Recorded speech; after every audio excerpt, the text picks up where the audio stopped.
Hey everyone, just thought I'd do a quick video on what's going on here at the house.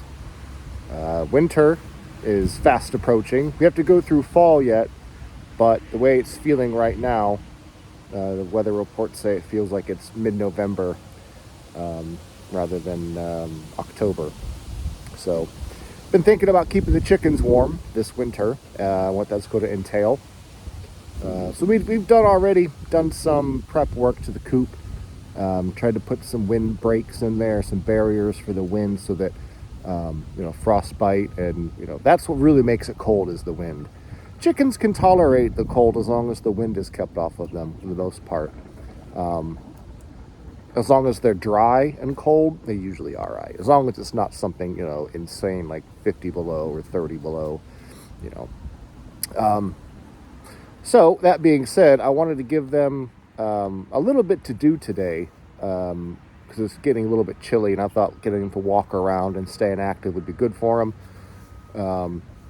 So I went ahead and looked on Craigslist, and I found a local person that sells hay. Hay. So I went and picked a couple bales from the guy today, threw them in the run here, and I thought I would show you guys what the result is. So far, they seem to be pretty happy with it.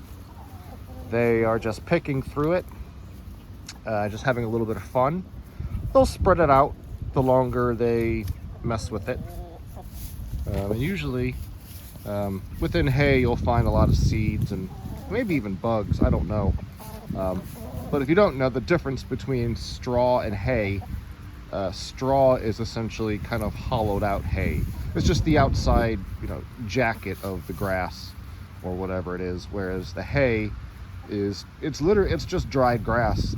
You cut grass, the farmer will pile it up into rows, and then he comes by with a hay baler that picks it all up and puts it in a square.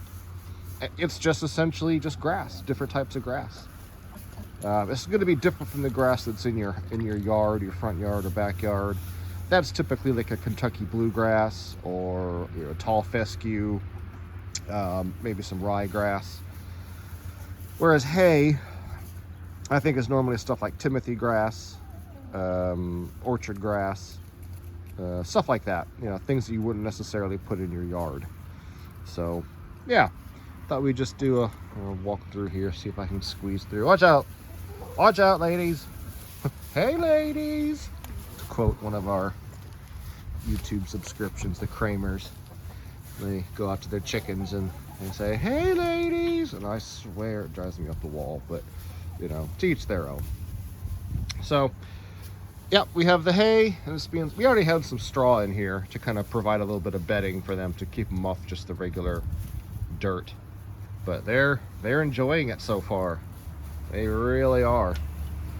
We'll have to keep this in mind for the future, for winter, and when things start getting wet outside and muddy, and I can put some of this down and keep them off of the wet ground, and they can have some stuff to peck through.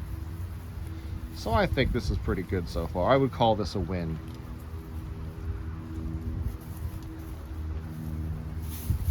There's Melania there getting all scratchy with it. Normally they'd be in here pecking at me and barking and going, but they are silent. They are silent. Who's that? Oh, we got Nuggie. Nuggie all by herself, as usual.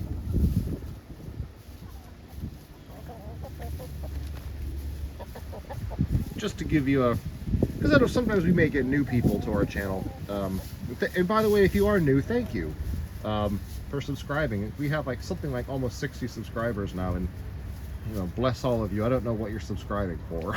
We don't really do anything all that amazing or great content or anything, but I have to thank you, or whoever you are. I really appreciate it. So this is Nugget. She is what we were told as a blue-laced red Wyandotte. Now, we wanted to have some Wyandottes because from the research we did, they have a good temperament. They're cold hardy. They're okay in the heat. They're just a good all-around bird. from what we saw. And to this point, I can't really argue with that. They've been okay, except that Nugget obviously is a little bit, we'll say, special. And Dora, the other blue-laced red Wyandotte, she's just a bully.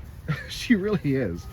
She doesn't really, I mean, she lays eggs, but she doesn't have much of a personality other than just being a bully. But she's nice to look at. She's pretty. Both Nugs and Dora are pretty. But you can tell they're slightly different, their heads. We're not sure if that's because Nugget is slightly different breed. Dora might be crossed with something else, we don't know. But slightly different. Whereas here, I think that's going to be Loretta, aka Larry. Larry is a speckled Sussex, which is one of the oldest known domesticated chicken breeds in the world. Domesticated in Sussex, which is south of England. Well, not south of England, the south of England. Yeah. I don't know why I said that. I don't know. Anyway, so they're friendly, in the sense that if you like assholes as your friends, then they're good friends. The speckled Sussex. They're not afraid of humans. You know, a lot of chickens, you walk up to them, they will run away, and not these ones. Speckled Sussex, they will come up to you and make it known that they're unhappy. Or happy, I suppose, I don't know. So that is Loretta, I believe. Only way we can tell them apart is their tails. And we'll call that Barbara, or Babs. So, actually, that might be Larry. That tail's sticking pretty high up. We know Loretta, aka Larry, has a tail that sticks up higher than Babs. So we're pretty sure that's Larry. Hey, Larry. Hey, Larry. She's like, whatever. Okay, who else we got here? We got Belinda. Belinda, who's the head honcho of the flock.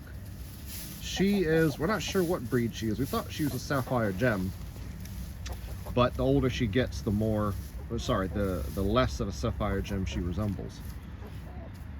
She has a little bit of a tuft on her head. Let's see if I get in there. Kind of like a cream leg bar. So maybe she's a mix between a leg bar and a Sapphire Gem. We don't know.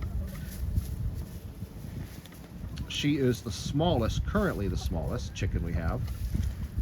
But when we first had them and brought them home, she was the largest by far. Because I'm pretty sure she's a hybrid cross, you know, something along those lines. So she grows at a faster rate than all of them. However, she stops growing sooner than the rest of them. Hence the small size. I'm fairly sure she's the boss of the flock because she was the first one to mature because of the hybrid, type that she is. So I think she's just kind of stayed in that role as time has gone on. Even though you can see Dora and Nugget and even Melania are much bigger than her. I think that pecking order has been established already, so they stick with it. Who we got down here? We got Larry and Melania and Belinda, who are pecking my feet. You have all the hay in the world. And we got asshole back here. Yeah, you. Watch. Okay, well, I say watch since you don't do it. What do you want, Belinda? Used to call Belinda Fat Belinda because all she did was eat. But I guess that's because she was growing faster than the rest of them, so she ate a lot. But she's not that bad now. Who's down there? Oh, Larry. Larry, you irritate us so much. You're so ready to become a chicken dinner. But I couldn't do that to you. Yet. Maybe not yet. And then, where's Melania? Where's Melania? There she is. Melania is starting to turn into one of my more favorite chickens. She was the biggest out of all of them. I think she lays big, huge eggs. And for the breed, we're not exactly sure. Our research indicates possibly what's called a Bielefelder, or also possibly a Welsumer, or maybe a mix of the both. I don't know. Someone's pecking at my leg. Who is that? Let's have a look. Oh, it's Belinda. Belinda, what are you doing? See me get a Belinda squat. Hey, Belinda, you want to do a squat? There it is. There's a Belinda. Well, she stopped. But yeah, so overall, not a whole lot going on here. Just thought I would do a little video on the current state of affairs with the chickens. As I said, they're just kind of hanging around. They have a lot to do now, going through this bale of hay. Bale of hay costs $4. So for $4, you probably get 2 or 3 days of fun with these ladies. Now, some people might say that I spoil the chickens, or we spoil them by giving them constant treats and food and hay and stuff, but I don't know. For me, they're kind of pets that give us breakfast, so I kind of like them to be comfortable, as much as comfortable as can be, because we eat their eggs. And if you know anybody that likes meat or anything like that, I would hope that the welfare of that animal that you're eating would be of a big concern, because I wouldn't think that an unhappy animal would produce great meat or great food, as well as an unstressed animal that's happy and taken care of. That being said, we're not going to eat these ladies ever, I don't think, because we've named them and they're too much of pets and they're too friendly and all that kind of stuff. But the ones going forward, we'll get some more layers next year probably, and I'll consider maybe some meat birds the year after. But I just take it slow. There's no need to hurry. Just take it as we go and learn from your mistakes. We've definitely made some, but as long as you learn from them, then it's all right. All right, I guess I'll wrap it up. Get a close-up of Melania since she's right here. Hey, Mel. Hey, Mel. Say bye, Melania. She can't say shit, but bye.